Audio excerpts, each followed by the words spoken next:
Ano sabi mo, gago? Ano sabi mo, gago? Sabi mo, gago?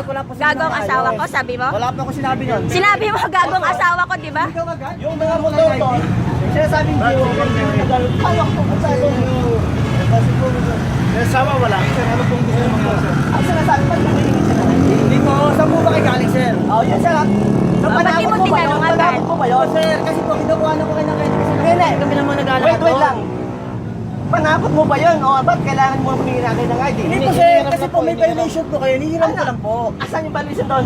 Tingnan mo, ba't yung mga motor doon, ba't hindi nuhuhuli? Hindi po naman, sir, ganito ang trabaho ko. Halika, trabaho nyo ba, ba't hindi nuhuli yun? Nuhuli po naman. Asan? Halika, humanghuli ka nga lang sa akin. Tayo. Tayo. Hindi po sa traffic. Sa tao po kami, sa tao. Sa tao po kami, sir. Sa tao lang po kami, sir. Kasi, sir, makinig po muna kayo, sir. Makinig lang po. Pero lang huli kayo ng ID. Bakit sabihin sa akin na may ID para kayo naman eh. Nang gago pa pa eh. Hindi naman po ako nang gagawin. Oy, sinabi mo kanina, huwag kang sinungaling. Gago ka pala eh, sabi mo eh. Tanggalin mo nga yung shades mo, di ko makita yung mata mo. Oh, ito po, ma'am.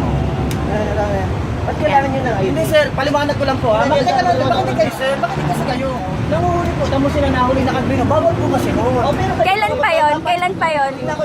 Matagal na rin kami, bakit ngayon lang kayo nanguhuli? Ba't di kayo consistent? Lagi ko tanong po kayo, kung saan kayo galing, kung sa tricycle po ba, o tumawid kayo? Hindi, sabi mo ID agad eh. ID ka agad sinabi mo. O, di ba? ID ka kaagad eh. Sinabi mo, di ba sabi ko, uy, pasensya, hindi ko alam. Sabi ko, di ba? Next time na lang po. Ayun nga sabi ko, di ba? Uy, pasensya, next time, di namin alam. Di ba sabi ko? Sige na po.